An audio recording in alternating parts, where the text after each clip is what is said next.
So this building of this bridge, it's called Rama Setu, which is the bridge of Lord Ram. And the name is actually very, very significant. And even in terms of philosophy, we had seen a little bit last week about how it was very significant. So we're just coming back to the bridge where, so I had also mentioned that Ramchandraji, in honor, like, it was such an accomplishment. This bridge was such an accomplishment. And in terms of starting a journey, that they said that they would build the Shivling and invoke Lord Shiva before they set out on the bridge. So there's another folk tale about how when Lord Shiva was, when Ramchandraji wanted to make a Shivling, then he thought, we'll get a nice one. So since Hanumanji anyways flies there, he sends Hanumanji to Varanasi, Kashi, and said, go get a nice Shivling and then come back quickly and we'll put it and we'll worship that. But this time Hanumanji wasn't fast. Like, when he had to go get the Sanjeevani, he came back so fast. But for some reason, and when pujas are happening, there's murat. So this is not Ramayana proper, this is folklore. And so it's already murat and Hanumanji hasn't come back with the Shivling and they have to do the puja. So Ramchandraji just built the Shivling with the sand. And then the puja finishes and Hanumanji comes. And he's carrying the Shivling. And usually Hanumanji is so, this is not in line with the character of Hanumanji, which is why we know it's not Ramayana proper. He has this little tantrum. You sent me all the way to go get a Shivling and now you brought it and now you've already finished the puja and now what we're going to do with my Shivling? And then, so like I said, it's not Ramayana proper. But sometimes Santa Mahatma create all these stories and to create like a sense of, what's the word? Like connectiveness, right? We feel more relatable to Hanumanji if we make him a bit more human. And so, firstly, he wouldn't have gotten late because he can fly as fast as the wind. And so for whatever reason, he's late. It wasn't meant that he was supposed to bring that Shivling. It would have been that Bhagwan Shivji wanted only Ramchandraji to make the Shivling. That could be the only reason for Hanumanji possibly being late. So now he's holding the Shivling, you can't just put a Shivling down. He's brought the Shivling, so now he's holding the Shivling and looking at Ramchandraji now what?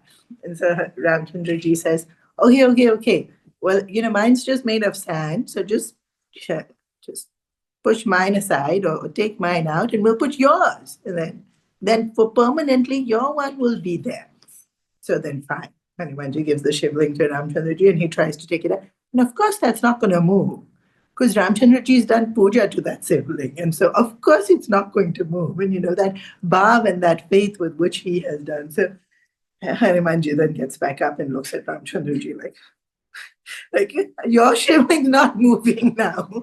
I can't replace your Shivling. So, that's not working. So, Ramchandraji said, okay, no problem. And so, he puts Hanumanji is right next to his one. And says, we'll worship both. And apparently, if you go to Rameshwar, there's two Shivlings. And this is the story that the folk tale has come up with for why there's two Shivlings there.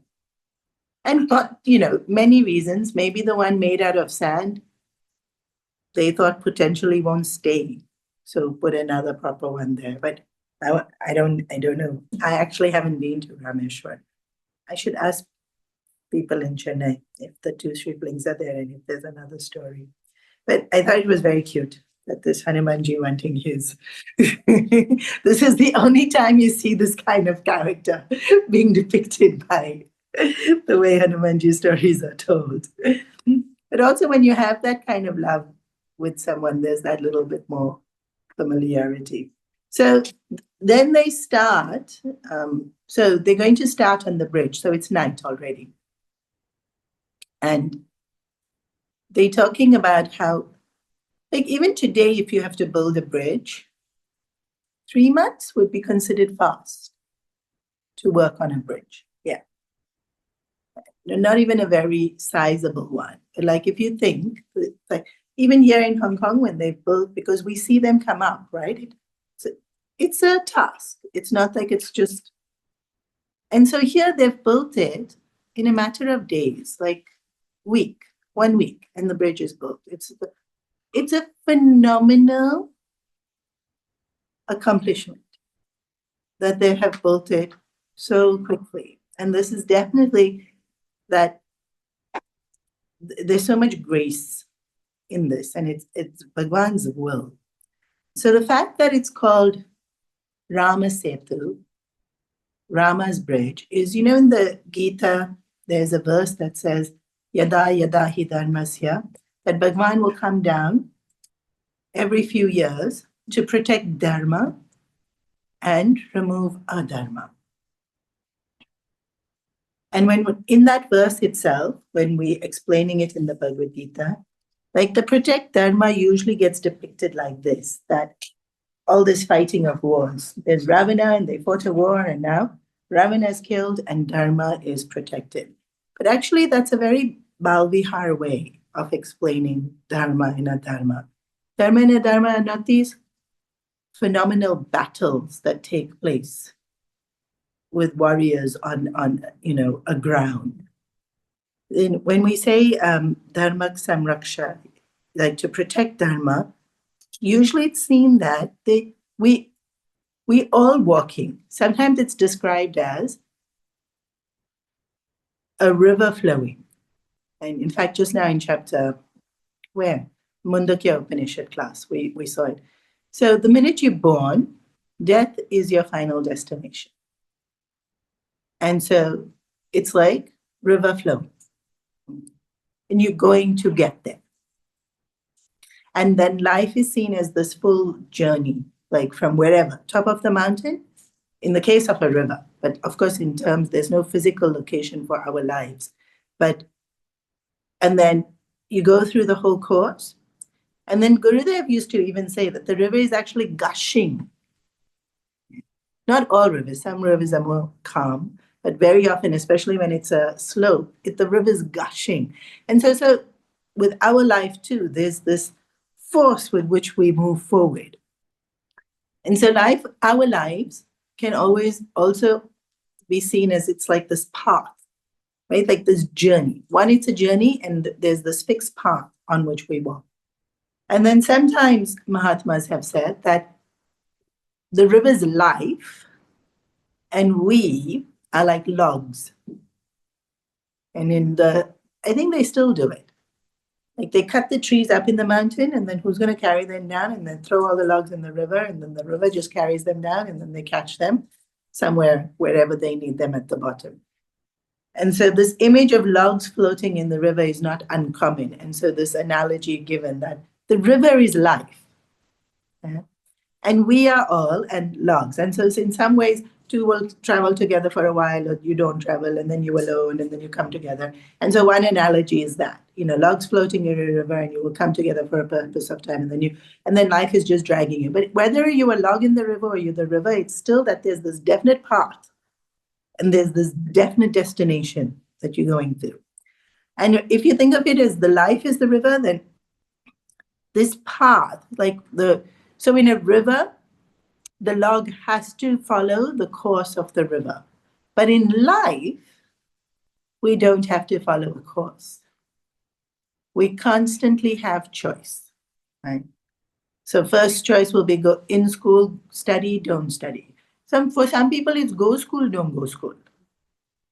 And we're coming back to that now, right? Because now so many people are saying that now with AI and this thing and that thing, you actually don't need to go to school. And then once you're in school, again, choice. Who's going to be your friends? What you're going to do? Choice. You enjoy the day, you make the most of it, or you whine and complain through every bit of the process. And so the course is life flowing to death, that bit set, but how you go, you can decide which way you flow, as though you creating the course of your life.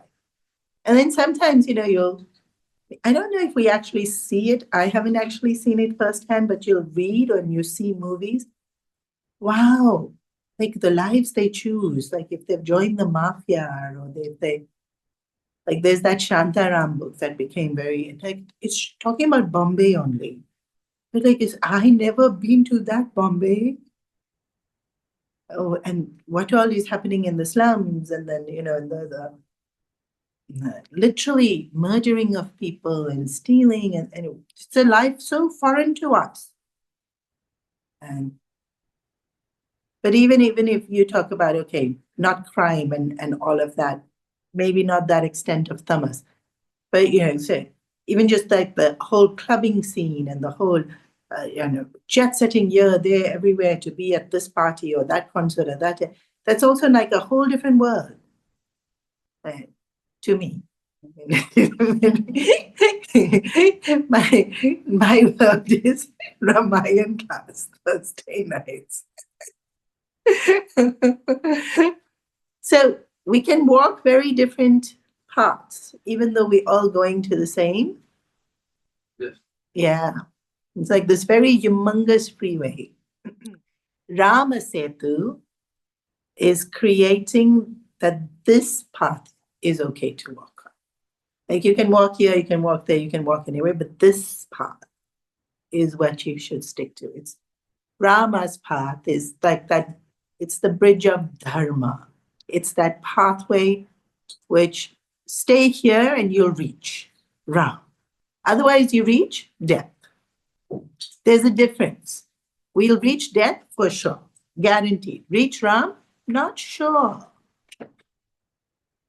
In fact, you won't reach unless you make very deliberate effort too. And then what's the path made up of? So this path of Ram, what's it made up of? His name. Because every rock has his name written on it. And so how to make sure we are staying on that path which Ram has said is safe, to make sure we are constantly saying his name. Okay. And so it's that path of Dharma. And it is said that every avatar comes to protect Dharma. And what has Ramchandraji done? He's built the bridge of Dharma. That's how they protect it. It's like, so this is not a physical bridge. This bridge that Ramchandraji has built is not a physical bridge. It's the path that we take to be able to get to him. And how did he build it? By the whole life that he has lived, being the teachings that he has left behind. Right? And so he's created for us all these wisdom that we see in the Ramayana and all these principles that are taught and the messages and the praises that we see in the Ramayana is what he has left behind.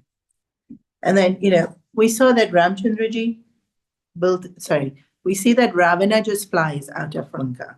Even when Vibhishan had to come to meet Ramchandraji, they just on a boat came.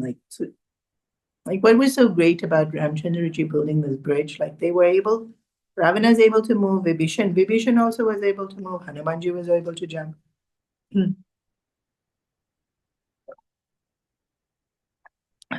But when Ravana flies out of Lanka, that's just himself for his own selfish needs. Desires, not even needs. Right? Vibhishan too, right? But this bridge that is built, Ramchandraji didn't build it for himself. He built it so that the entire Vanara Seva could cross. So he built it for others. It wasn't about him crossing. In fact, he doesn't even have to cross the ocean. He builds this bridge so others can cross. And even the squirrel could cross. Like the smallest creature can cross. And then it's explained also that, the monkey so desperately wanted to do something. Hanumanji found Sita Ji, and everybody else is like non-eventful. They didn't do anything. Like, let us do something also. And so the building of this bridge is like we can also contribute. And so again and again in satsang, it tells us that seva is given to us as an opportunity to be part of. It's here. Ramchandraji creates work and then allows you to be a part of it so that we can also feel that we can be a part of it. And then why build the shivling? So all these poor brahmanas didn't get to be a part of the bridge, not going to fight in the war. So then to keep that in mind, that the Santa Mahatma of that area, remember when he was in Kishkinda and when he was in Chitrakoot and when he was in Dandaka, then he would go to all the ashrams. But here he's on the shore of Bharat, and now he's not gone to the ashram because he's having to make this bridge and he's having to, and so he's not meeting the Santa Mahatma of the area. And so saying, we'll do a puja of Lord Shiva and we'll make the shivling and we'll worship that before going. And so Sugriv called all the Santa Mahatma from that area to help to make the shivling and to perform the puja. And so again, no one's forgotten. He made sure that even they got the opportunity to come. And then they also feel like we served. You know, he had to do puja and we went and we also did the rituals for the shivling. And so you see that this, like with Varun Devata last week, like give Varun Devata a chance. Here, give the Vanaras a chance, give the squirrel a chance, give, like everything is included. Like today, this word inclusivity is made such a fashionable thing and such a hamagama about it. Ramchandraji was doing it so naturally, without any kind of show, no slogan, no advertising campaign, no that, just with his love and creating opportunities for people to come together and serve and be a part of this journey of building this bridge. And so the next morning when it was ready, and so Ramchandraji stood, so he was going to be the first one. Like I said, he led it. And when he stood at the first step of the bridge and he looked out into the ocean, and I mentioned this, that the sea creatures came up to the surface to get his darshan. And having gotten his darshan, they became stabda, is the word used. Means like frozen. And so all the monkeys got scared seeing like these crocodiles and these whales and Ramchandraji, but they were, and so they now became a part of the bridge. And so now because you must remember the bridge they built would have been, well, not this narrow, but small. And then all these animals, and so now, because there were like 1,000 vanaras, like for everyone to cross was going to take so long. But now the bridge was so much wider and everyone could cross together. And there was so much cheer. There was really so much cheer. I was mentioning that cartoon last week, and it's because it was so much cheer. But even in the writing of the actual Ramayana, it says that the monkeys were skipping and they were chanting, and then Hanumanji carried Ramchandraji, and then the other monkeys wanted to come and carry Ramchandraji, and then they were like, it's okay, it's okay, it's okay. And then even Ramchandraji is laughing at how happy the monkeys are that they're crossing this bridge. But before that, when he's standing there and all these animals come up to the surface and then they create the bridge to become wider, then Jambavan looks at Ramchandraji and said, why didn't you just do this to start with? Why you made us build this whole bridge? And Ramchandraji smiles and said, but the bridge had to be built so I could stand at the first step, which isn't actually a reason, but the actual reason is, but in it again and again and again in the scriptures it is said, if we take one step towards Bhagwan, he'll take 10 towards us. And if we put in just a little bit of effort with sincerity in our hearts, he'll do everything else. And, working in the ashram, I've seen this again and again and again and again. And sometimes we'll take up quite big projects. And sometimes the committee will look at me and say, "What are you doing?" Although now they've learned not to say that. It's because we only have to do a little bit. And he'll take care of the rest. He actually does the rest. And so this example of the bridge is so beautiful because they physically built the bridge. They carried the rocks, they threw it in the water. Even making the rocks float wasn't there.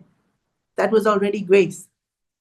And then the bridge becoming that much bigger is just Ramchandraji standing there and the bridge became so much bigger. But they did the effort of finding the rocks, writing Rama on the rocks and throwing it into the ocean. That little bit effort we have to do. And, I remember meeting this one devotee and he was telling me, if Bhagwan's anyways doing all the work, then why should I have to do anything? Let him do it, no? This is definitely tamas. It's not that Bhagwan can't do. And it's not Bhagwan can't find somebody else to do. He will. In fact, in the Gita in chapter 11, it's so clearly Krishna tells Arjuna that so Arjuna sees the battle being taken place in the middle of the Vishwarupa Darshan, and Krishna says, they're going to anyways die. The battle's anyways going to happen. It's look, but I'm giving you this opportunity to be Arjuna, hero of this battle. And if you don't do it, no problem. Another instrument will be picked up and they'll be used. But that little bit effort that we have to do is not because Bhagwan needs us to do it. It's because, remember, for us to be able to see Bhagwan in our hearts have to be pure. Even right now, Bhagwan's already there. And if we're not seeing it, it's because our hearts are not reflecting that same glorious light that is divinity. Because so many things are from the past and memories and regrets and anxieties for the future and so many things in our mind. And then we're not able to see. We're not able to see divinity. And so that purifying of our hearts is done by that little effort that we make. But it's also not even the effort so much as the intention for us to turn to Bhagwan rather than everything else that there is in the world that is fascinating us.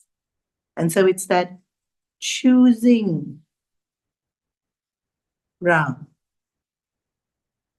in our thinking and in terms of dedicating time and effort to, that purifies the heart for us to be able to see that grace coming through.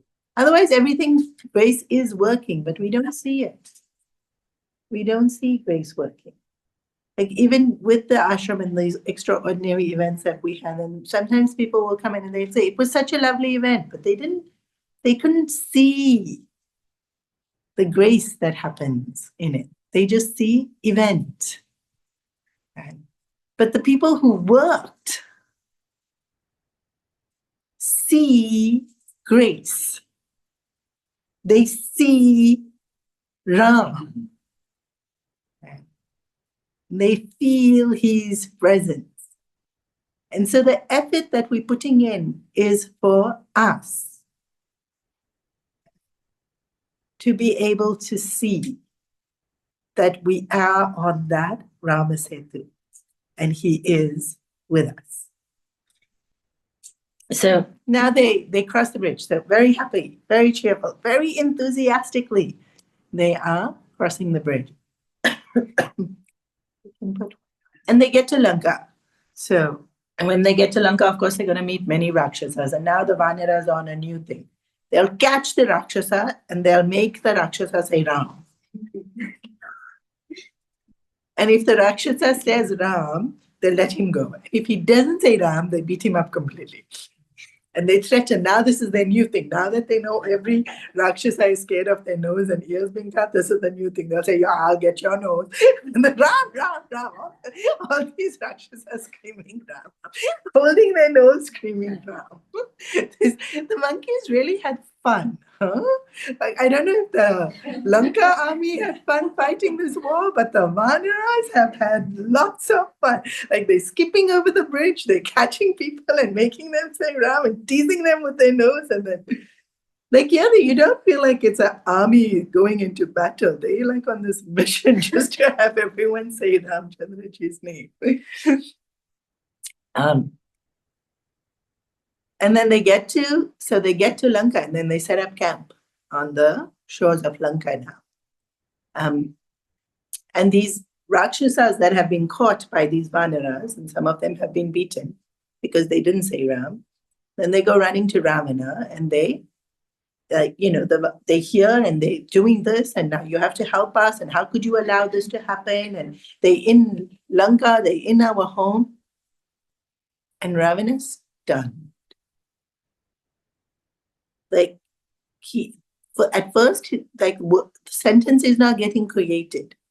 All he's saying is that built already. Like the bridge got built already. It's finished. The bridge is up, because really it was like monumental how quickly this bridge got built. And that not only built, like it built successfully, that the whole army is here already. Like Ravana's in complete shock when he hears this. And so lookout points and everything, and he goes and he sees there's this shore full of Vanaras. They've built up campfires, and they're already chanting around the campfires, and they have already hunted, and they're eating, and it's very festive. The Vanara army at any given point in time, they all very, because they chanting Rama's name and Ram Chandraji is here, and then we've already built the bridge, and for them they've already succeeded. Like it's already and it is a victory, right? To have been able to cross the ocean, it's definitely already a victory. And so once again, now people are trying to convince Ravana that, don't underestimate. Like, look, the bridge has been built and they already here. You thought they're useless monkeys, and you kept saying, what can Ravana do? And like, he's here. He's now sitting outside your door. It's it. And he was shaken up, but it's an interesting thing that our mind does. And this we need to be aware of, because maybe we're not full-blown Ravanas, but all of us do this particular thing. When we want something, we become unrealistic in our thinking about just how the consequences are going to turn out. So what's the thing that Ravana keeps telling Mandodari? It'll be fine. Why are you worried so much? It'll be fine. Something like, if someone's addicted to smoking and then family members try to get them to stop, they'll be like, that person smoked and he lived till 85, and then you're this friend who used to go to gym every day, and see, he died already last week. And they'll come up with this reasoning that is, and to them appears to be logical. I'm not saying everyone who smokes is going to die young, but definitely there is deterioration of the body that causes suffering. Like, we can't see it. When the person's addicted to the habit, they can't see it. Then sometimes in business, because we live in Hong Kong, we hear all these stories. They know it's a bad decision to make, and they'll say, but it'll be fine. Nobody will figure it out. Or we'll deal with it when it comes. We'll sort it out. Or when the desire takes root to that extent that we are no longer being realistic, that's exactly what delusion means. Because otherwise we know, right? Action, consequence. Sometimes with kids, you'll see one kid will do something and the other kids will look at the sibling and say, now you're in trouble. Like now your consequences are going to be so. And this kid starts crying there itself because you're realistic. You know this action is going to bear this result, right? When we stop being realistic that these consequences are going to come, we've reached delusion, and then it's very hard to do what's right. And so one of the things that scriptures constantly tell us is at any point when making a decision, think of consequences. And so if we train ourselves to do that, delusion can't sneak in so solid. I think I've given this example before. I was having dinner with Guruji when I was in the ashram last. And Guruji's blood pressure goes up and down.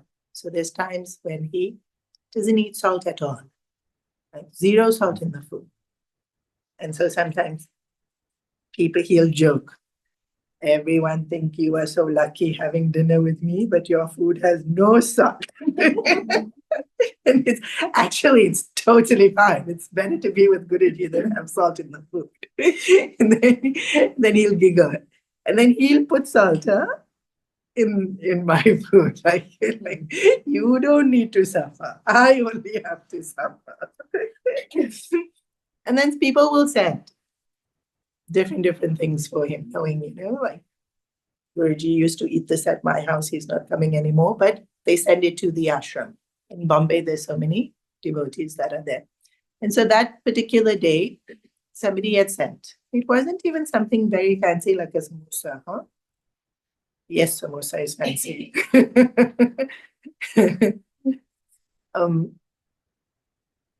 It was just food cooked with spices and salt. Wasn't even a fancy party kind of food. And this person serving Guruji took the spoonful and held it near his plate. And they don't put the food in his plate until he gives the ishara. Otherwise, they just hold it there. And then he makes it there. He looked up at her and he made his eyes.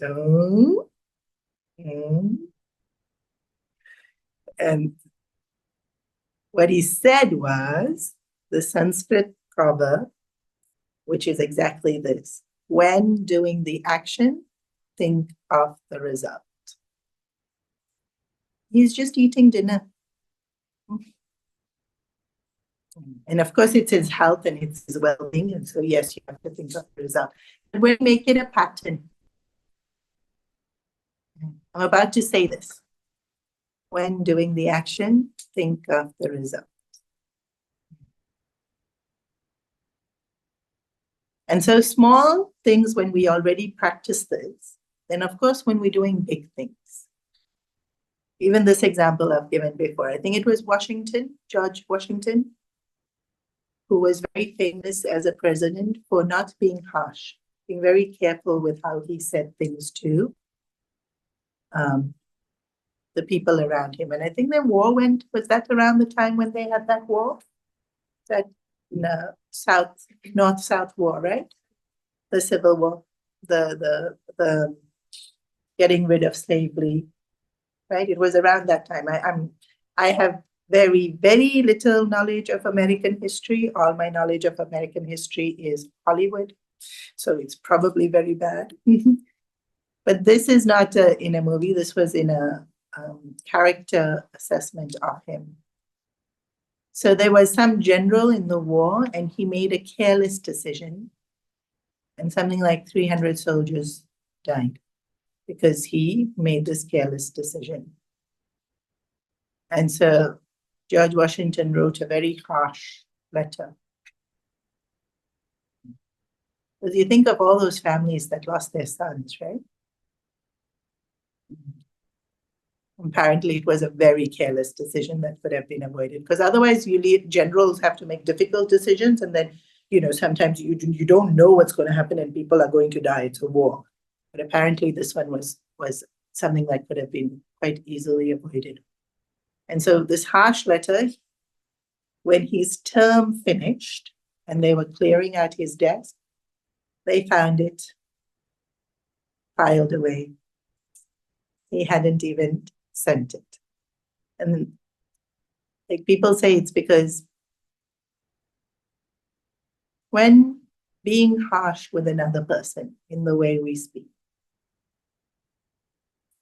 then it's not one consequence. Like maybe to you, then they're sorrowful and they're regretful. But then you've pricked their pride, and then it's going to be domino effect on how they treat other people, and then how they make decisions in the future in terms of their self-esteem and in terms of them second-guessing themselves. And imagine he thought so many things. Whereas we're so quick. We don't like something, somebody does, you fool, you da, da, da, da. We can maybe not is of course people use very colorful language, but even without using swear words or anything, we can be quite harsh in how we say things. Actions, consequences. But then the biggest consequence, like, okay, yes, I said something and it's my kid and it's my husband or it's my staff, it's my this, and then there's going to be consequences. But the bigger consequence, and this is what Guruji was really referring to, is we create a vasana. Like, remember this bridge, Ramchandraji's bridge? Like, we want to be consistently working on it. Not that we change lanes and now we're not on the bridge. And then we remember and then we come back on the bridge. And then I'm using the word bridge because it's bridge in the Ramayana, but if you think of it this, because it's just this bar, we all just flowing towards the inevitability of end, death. But death is not even ended. We're going to be born again, and whatever vasana we create in this lifetime gets carried forward. And so that's such a consequence that I'm creating a habit that's going to be even next lifetime. And so think of consequences when doing this action. And so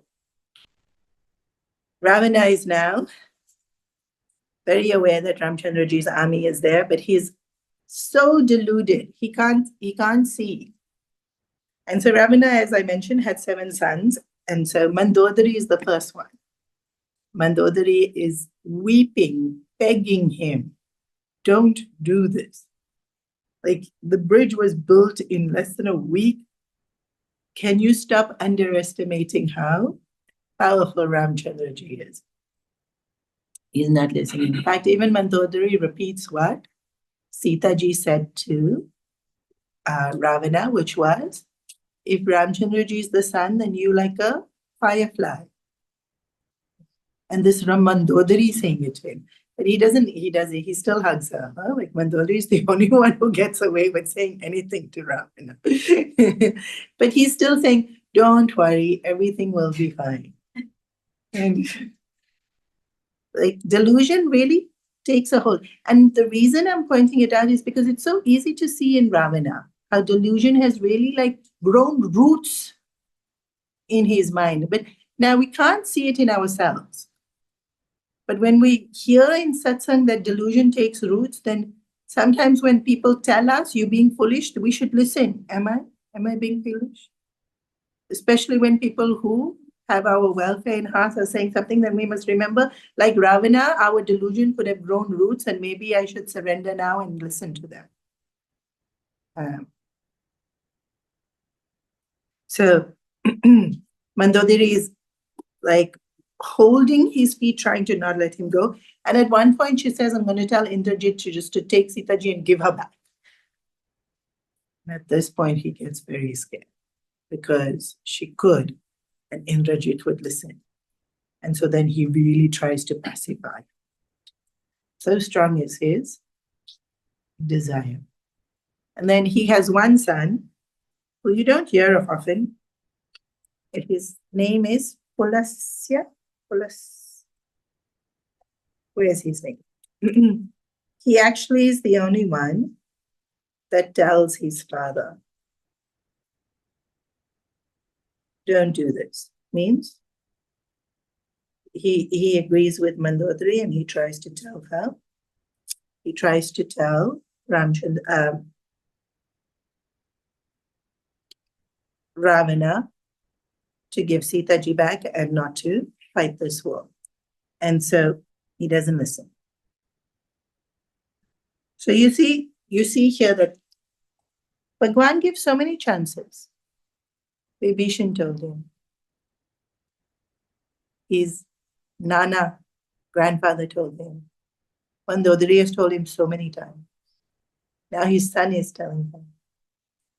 He's not listening. It's we see in stories of great saints and sages as well, that sometimes society will tell you not to do something, but this great saint and sage went ahead and did it, and it was a calling of Bhagwan. And then we think now when to listen and when not to listen. It's very easy to know when I'm being stubborn. Versus when I see a bigger picture and I'm trying to attain that. And this is why it's so important that each one of us spend some time alone in silence with ourselves.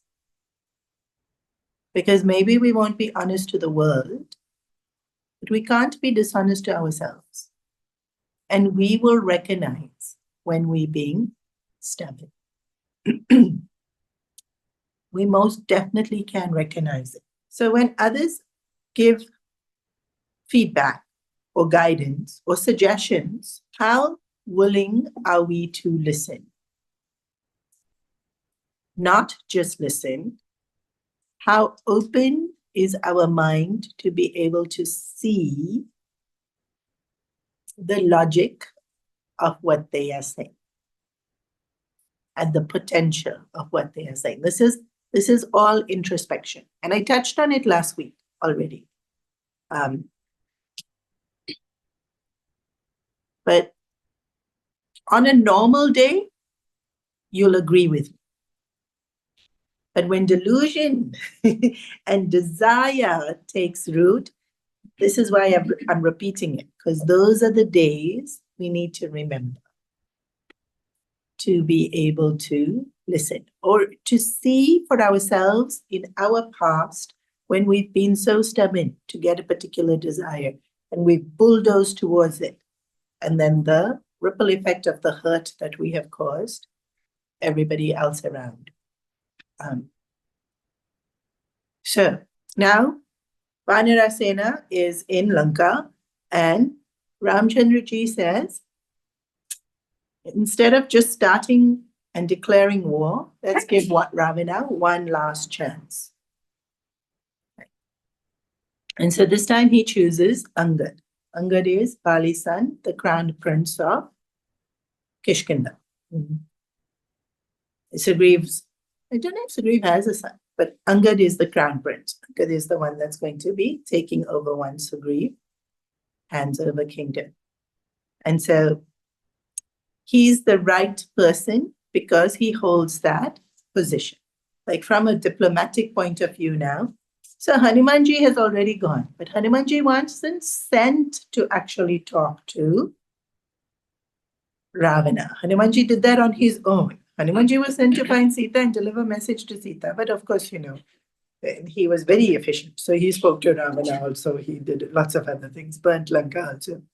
But in terms of, you think now, in terms of diplomacy, Prince being sent on behalf of to talk to King Ravana proper. Yeah. To send Sugriv himself too much. Don't give Ravana that much importance. Don't insult him also that much that you send just some random delivery boy.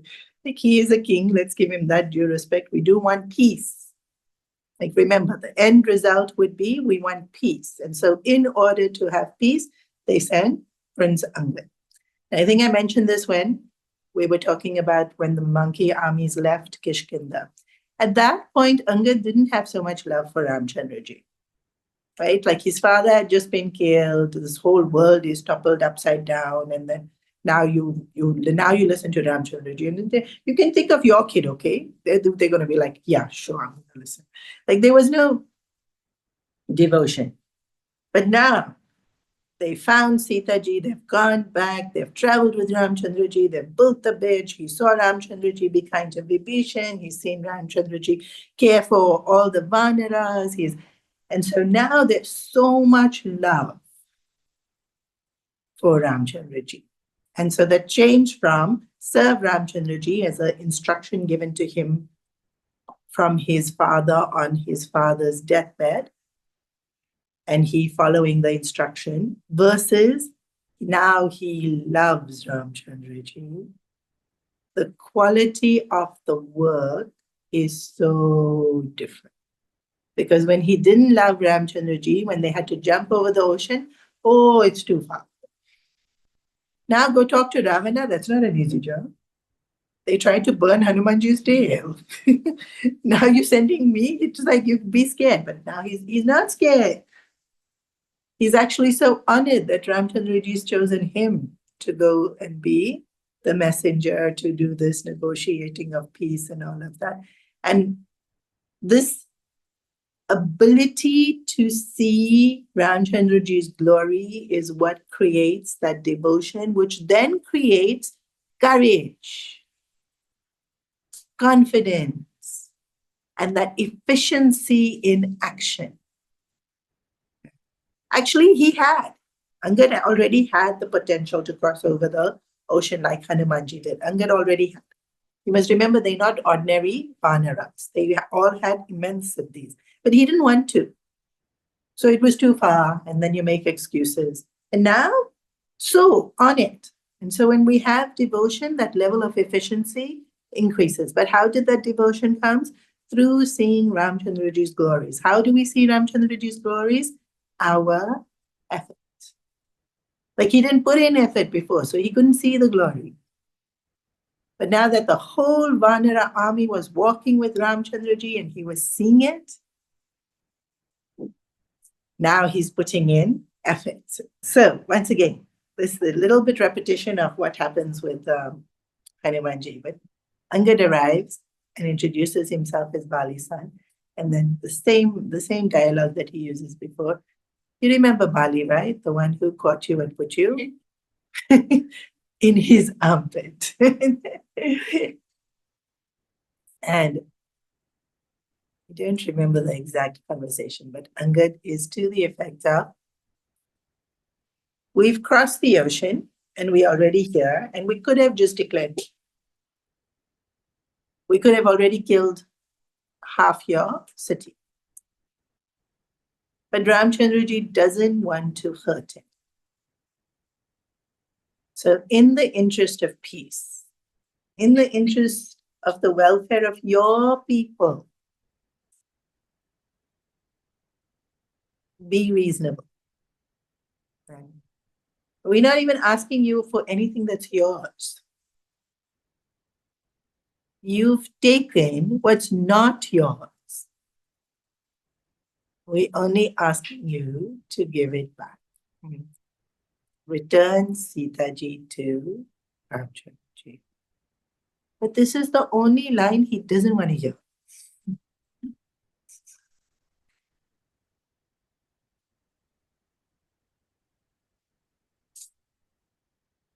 And Ravana is just, but here you can already see that Ravana has lost a little bit of his prowess. Would that be the right word? Like you can see a little bit uncertainty has now sneaked in because he really didn't expect the army to cross that fast. He didn't expect the army to ever reach Lanka. He was under the impression that they would be defeated on the shores of India only. And then read this bit. I want to read this bit and do it justice.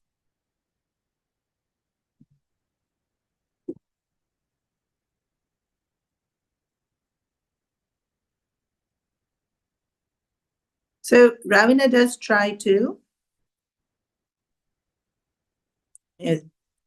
like when Angad is praising, we have great warriors like Jambavan. Then immediately he'll say, the Jambavan so old. So you'll see here that that prowess, that same force with which he speaks has already declined. And then Angad here again, you see how brave Angad is, calling Ravana a fool. And we might think it would be easy to call Ravana a fool, but he was very, very successful in whatever it is that he had done. Like he did build Lanka. He was even physically, he was quite a sight to behold. But this Ramayana is very poetic. And I don't think in today's world we use such poetry.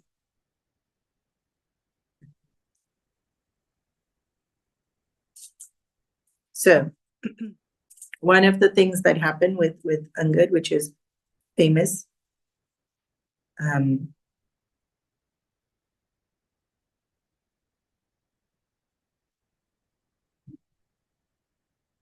is they tried to throw him out.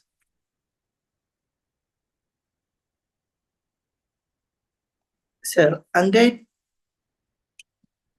stamps his foot, puts it on the ground, and dares anyone to move it. And this bit's actually, the Bhavya kids love this bit. So now remember, the Vanaras have Siddhis.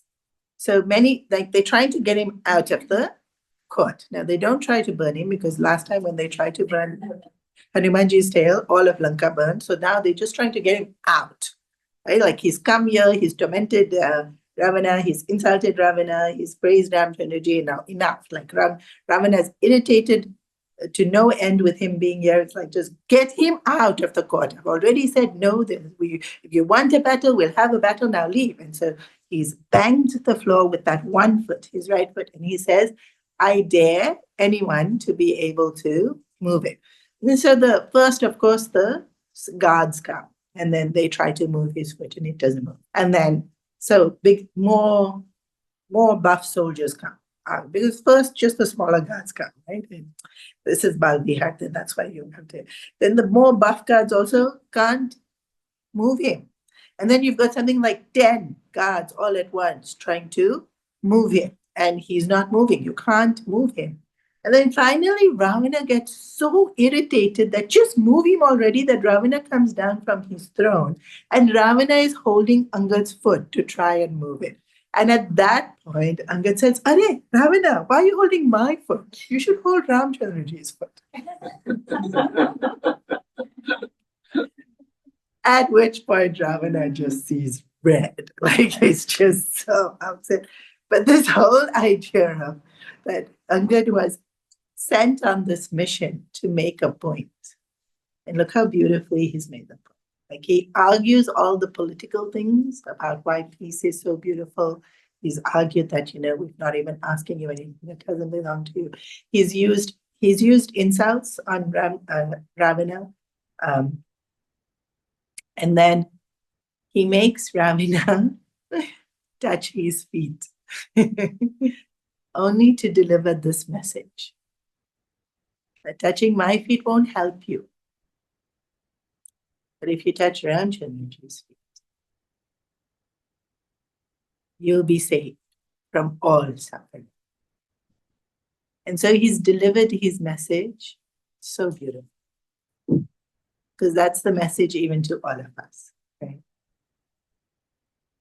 If we touch, bow down to, surrender down to Ramchandraji's feet. And we might think that we do.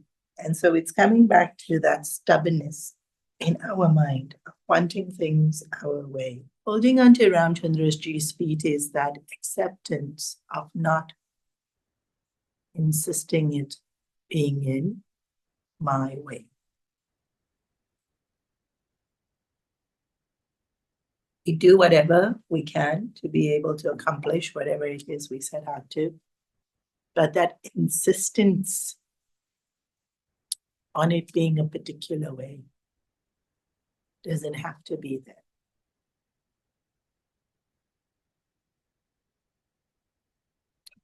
So Angad goes back to Ramchandraji saying that it didn't work. And they already knew it wasn't going to work. Ravana wasn't going to return Sitaji.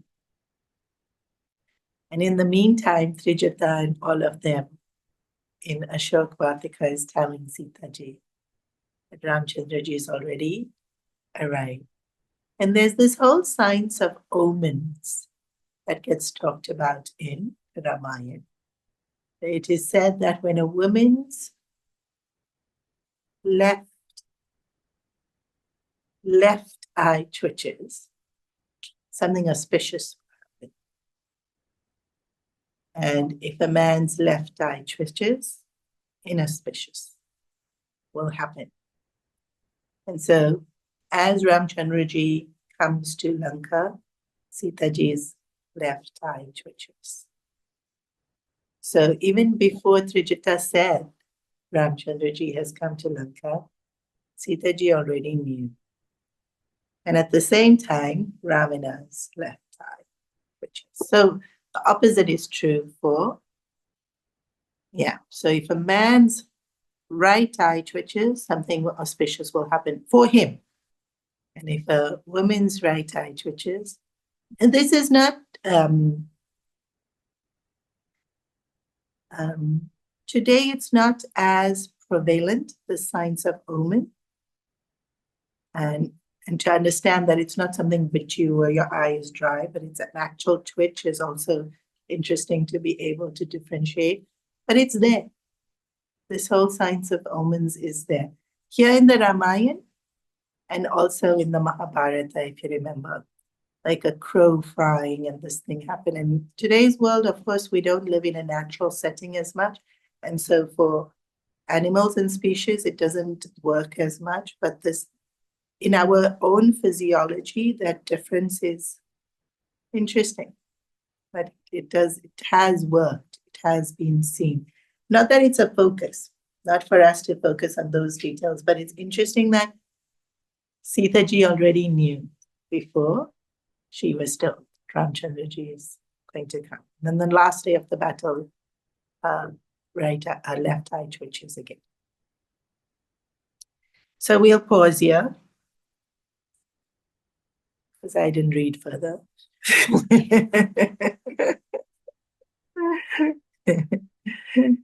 I'll revisit Angad's discussion also. I covered the main points, but I'm not sure if I covered the smaller ones. Any questions?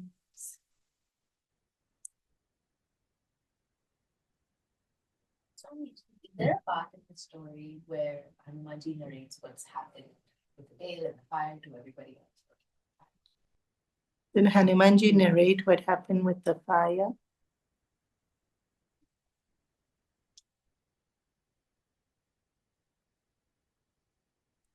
No, not in Tulsi Ramayana for sure.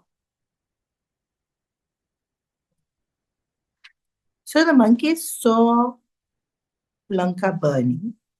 The monkeys were sitting on the shore of India, right? And they saw Lanka burning. So when Hanumanji came back and they asked what happened, he briefly said they set my tail on fire, but they burnt. But it wasn't elaborate.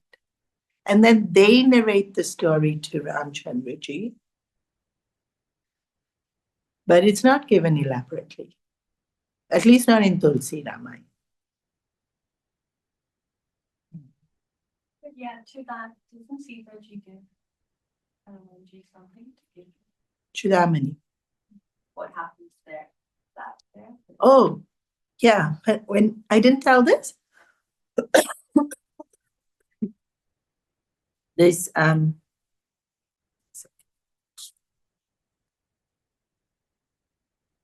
Hanumanji goes back, actually he doesn't.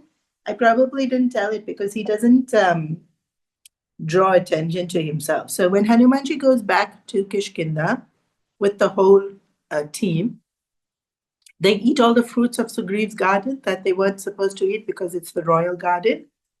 And then the guards come running to tell Sugriv the Vanaras are all destroying your garden. And he says, oh, that means they found Sita. Because they wouldn't dare do that if they hadn't found Sita. So go call Ramchandraji. And then they all come in front of Ramchandraji and they said, Hanumanji found her. And Hanumanji says, we found her. I think I had said that. No? Because he doesn't take credit. He says the whole team did it. But of course, it was him that went.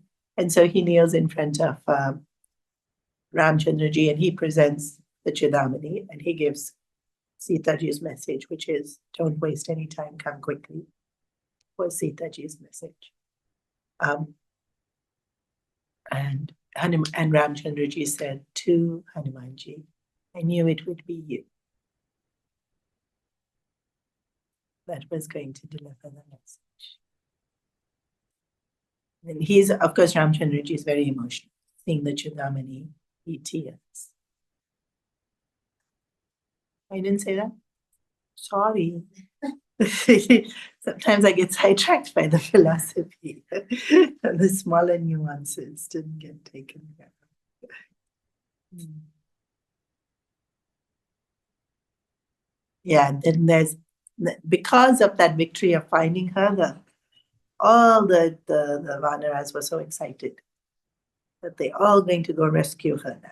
It's like this, we found her, now we have to rescue her. And so the enthusiasm was, the minute Hanumanji finds her, from then onwards, the energy in the Vanara army is 10 out of 10. It's like they have purpose, right? Clear goal. Before it's like, where is she? We're going to find her. And they were all very despondent. But the minute Hanumanji finds her, then now the Vanaras are like, now Ramchandra didn't even say, let's go. They were like, let's go.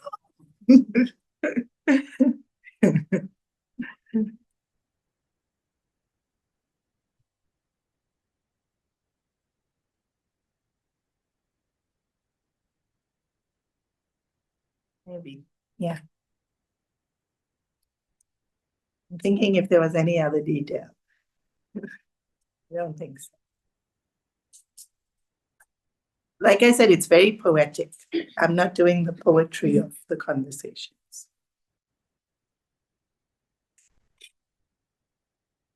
But there is that one dialogue that where Hanumanji says, with every breath she takes your name and misses you.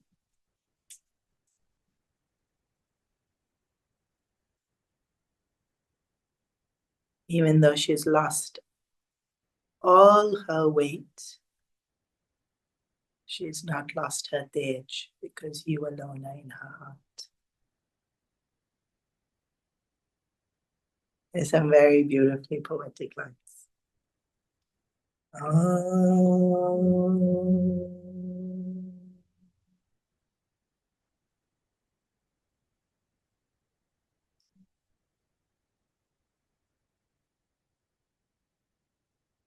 Sarve bhavantu sukhinah, sarve santhu niramaya, sarve bhadrani pashyantu, ma kaschit dukha bhag bhavet, asato ma satgamaya, tamaso ma jyotirgamaya, mrityurma amritamaya. Om Purnamada Purnamidam Purnam Purnamudachyate Purnasya Purnamadaya Purnameva Vashishyate. Om Shanti Shanti Shanti. Hari Om Shri Guru Namaha. Hari Om.